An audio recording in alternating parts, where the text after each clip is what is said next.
John Henry arrived April 24th, 1974.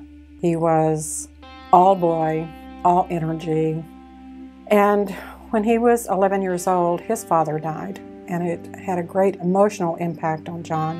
And by the time he was 16, he was acting out and pretty much out of control. Shortly after high school, he was accepted into college at Stout University in Wisconsin, January 20th, 1995.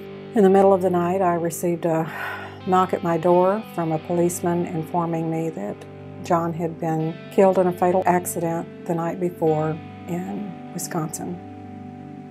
It was numbing, disorienting. That immediately plunged me into what I have come to understand as the winter of my grief. And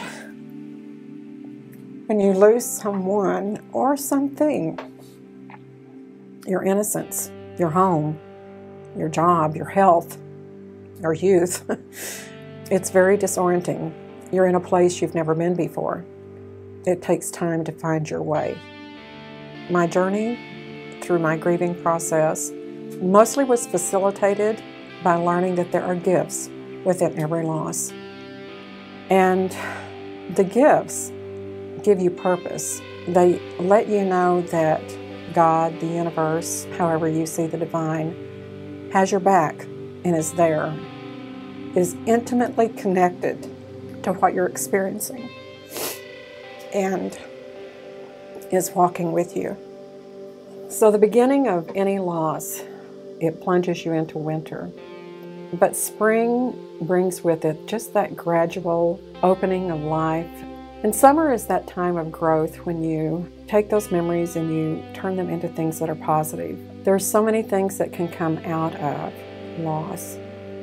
One of the things that I did after John's death was I adopted the segment of the highway that John was killed on. And I set a time for all of his friends and I to be able to meet on the highway. And we went out and cleaned up the highway. And it was quite an emotional time. Actually, we found some pieces of John's truck. And we would hug and cry. And then afterwards, we all got together for pizza. And they told me how much they appreciated having that opportunity to have something concrete to do to honor John's memory. Something that wasn't just so sad, but something that was a positive thing. And adopting the highway was a very positive thing that we were able to do, and it brought us closer together. And then the autumn is my favorite time. It is that time of reflection. It is the time when you are finally able to share with others your completed journey through grief. It's the holiday season, the holy days, the days of gathering together and remembering and sharing with one another. And so that is the complete cycle, from the beginning of the loss to laughing and loving again, to putting it into action, taking it out into the world into something that's positive and actionable. So this is the time to give back to the world. You have that sense that you've survived this, and not just survived it, but you've thrived through it, just as the person that you've lost would want you to do.